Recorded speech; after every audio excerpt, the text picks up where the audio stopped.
Hi hello வணக்கம் and welcome to 70mm channel. So இன்றைக்கி இந்த வீடியோவில் நான் பார்க்க போகிற இன்ட்ரெஸ்டிங்கான ஒரு காசிப் நியூஸ் என்னென்னு பார்த்தீங்கன்னா, நடிகை பார்வதி திருவோத்து அப்படின்னு சொல்ல இருக்கக்கூடிய ஒரு மலையாளத்தைச் சேர்ந்த நடிகை, 38 வயசாகி இருக்கக்கூடிய ஆண்டி ரேஞ்சில் இருக்கக்கூடிய இந்த நடிகை நிறைய ஃபெமினிசம் பேசிட்டு தன்னுடைய சினிமா வாழ்க்கையை இழந்துட்டாங்க அப்படின்னு தான் சொல்லணும்.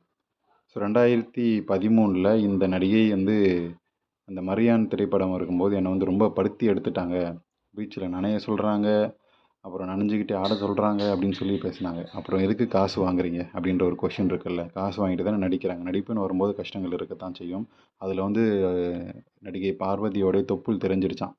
ஸோ அதை மூட சொல்லி எப்படியாவது அதை காட்டாமல் பண்ணுங்க அப்படின்னு சொல்லி அந்த படக்குழுவினரை ரொம்ப நோண்டி நொங்கெடுத்தாங்க. அப்படி பேசின நடிகை பார்வதி தான் இப்போ தன்னுடைய பெரிய முன்னழகை அப்பட்டமாக காட்டக்கூடிய வகையில் பிதுங்கிட்டு வருது. ஸோ அது அது கவர்ச்சியாக காட்டணும் அப்படின்றதுக்காக தான் அது பிதுங்கிட்டு வர மாதிரியான போட்டு அந்த ட்ரெஸ்ஸை போடுறாங்க அப்படின்றது எல்லாருக்குமே தெரிஞ்ச விஷயந்தான். ஸோ அப்படி பிதுங்கிட்டு வர்றது மாதிரியான ஒரு ஃபோட்டோ ஷூட் இல்லைனா எந்த ஃபங்க்ஷன் போனாலும் இந்த மாதிரி அதிகமாக தன்னுடைய கவர்ச்சியை காட்டுறதுல பார்வதி திருவோத்து இப்போது பண்ணிகிட்ருக்கிறாரு. அந்த வேலையை தான் பார்த்துட்ருக்காங்க. ஸோ அது மட்டும் இல்லாமல் தொப்புள் குழியை மறைச்சி காட்டுங்க, சினிமாவில் நான் காட்டுறதில்ல அப்படின்னு சொன்ன நடிகை தான் அதுக்கப்புறம் இப்போ இருக்கக்கூடிய ஃபோட்டோ ஷூட் எங்கே போனாலும் அக்களை காட்டுறது, முன்னழகை காட்டுறது, தொப்புளை காட்டுறது அப்படின்னு சொல்லி அவங்களோட வேலைகளை சிறப்பாக பண்ணிகிட்ருக்கிறாங்க. ஸோ தான் பேசுகிறது ஒன்று, செய்கிறது ஒன்று அப்படின்றது நல்லாவே தெரியுது இந்த நடிகை கிட்ட. இப்போ ரீசெண்ட் டைம்ஸில் நிறைய கவர்ச்சியான ஒரு ஷூட்ஸ், கவர்ச்சியான எந்த ஃபங்க்ஷன் போனாலும் இவங்களுடைய கவர்ச்சி அங்கே தனித்து தெரிய விதத்தில் பார்க்கப்படுது.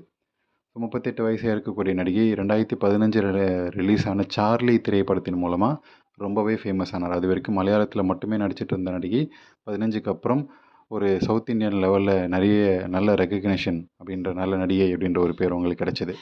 ஸோ அதுக்கு முன்னாடி மரியான் படத்தில் நடித்தாங்க, பெருசாக கிடைக்கல. பட் சார்லியில் நடித்ததுக்கப்புறம் தான் அவங்க நல்ல ரோலே கிடச்சிது.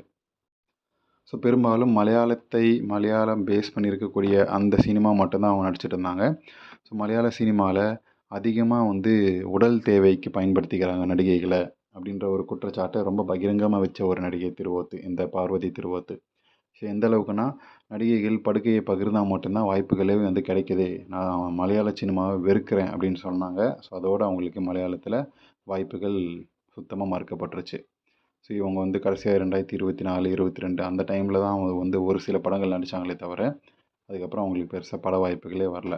தமிழில் அவங்க இன்ட்ரடியூஸ் ஆன பூ, ஸ்ரீகாந்த் கூட நடித்த பூ திரைப்படம் நல்ல ஒரு வரவேற்பை பெற்ற திரைப்படம். ஸோ அப்போலேருந்து இப்போ வரைக்கும் ரொம்ப ஒரு 20லேருந்து 25 படங்கள் நடிச்சிருப்பாங்க.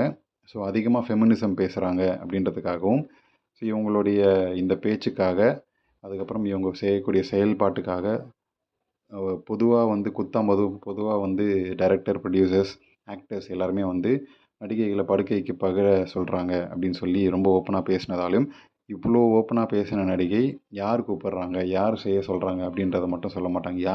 நீங்கள் யாரை பார்த்தீங்கன்னாவே சொல்லுங்கள், எந்த நடிகை வெளியே ஓப்பனாக பேசக்கூடிய நடிகைகள், படுக்கைக்கு கூப்பிட்டாங்க அப்படின்னு சொல்லக்கூடிய நடிகைகள் 99% யார் கூப்பிட்டாங்க அப்படின்ற பேரை சொல்லவே மாட்டாங்க. இல்லைனா ஒரு 10 வருஷம் கழிச்சு இந்த மாதிரி என்ன செஞ்சாங்க, கூப்பிட்டாங்க அப்படின்றத பெயரோடு மேபி சொல்லலாம். ஆனால் ப்ரைமில் இருக்கக்கூடிய நடிகைகள் யாரும் சொல்ல மாட்டாங்க. அதை வெற்று விளம்பரம் அப்படின்றத நிறைய நடிகைகள் இந்த மாதிரி யூஸ் பண்ணிக்கிறாங்க அவங்களுடைய திரைப்பயணத்துக்காக. ஸோ மேபி பார்வதியும் அந்த மாதிரி யூஸ் பண்ணிக்கிறாங்களோ. ஏன்னா அப்படி பேசக்கூடிய நடிகை கவர்ச்சியிலும் ரொம்ப தாராளம் காட்டுறாங்க. இதுக்கு முன்னாடி ரொம்ப குடும்ப குத்து விளக்காக இருந்த நடிகை இப்போ தன்னுடைய இன்ஸ்டாகிராம் பக்கத்தில் எக்ஸசைஸ் பண்ணுற வீடியோவாக இருக்கட்டும், முன்னழகு பிதுங்கிட்டு வர மாதிரி வாண்டடாக காட்டக்கூடிய வீடியோஸாக இருக்கட்டும், அவங்களே போஸ்ட் பண்ணுவாங்க.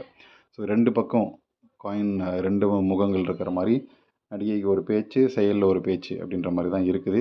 ஸோ எது எப்படியோ ஃபெமினிசம் பேசினாலும் கவர்ச்சி காட்டுறாங்க மக்களுக்காக அப்படின்றத நம்ம எடுத்துக்கலாம். ஸோ நடிகை பார்வதி திருவோத்தோடைய முன்னழகு வீடியோவை இந்த வீடியோவில் பார்த்துருப்பீங்க. ப்ளஸ் தொப்புள் வியூ ரொம்ப டீப்பாக நெவல் அந்த தொப்புள் வியூ அவங்களே காட்டுறதை பார்த்துருப்பீங்க. ஸோ இது எப்படி இருந்துச்சு அப்படின்றத கமெண்ட் செக்ஷனில் மென்ஷன் பண்ணுங்கள். வீடியோ பிடிச்சிருந்தால் லைக் பண்ணுங்கள், ஷேர் பண்ணுங்கள், சப்ஸ்கிரைப் பண்ணுங்கள். டிஸ்கிரிப்ஷனில் கொடுத்துருக்கூடிய இன்ஸ்டாகிராம் பேஜுக்கு ஜாயின் பண்ணுங்கள். அதில் போஸ்ட் பண்ணுற ஜோதிகா ஆண்டியோடைய சப்ஸ்கிரிப்ஷன் வீடியோ பார்த்து என்ஜாய் பண்ணுங்கள்.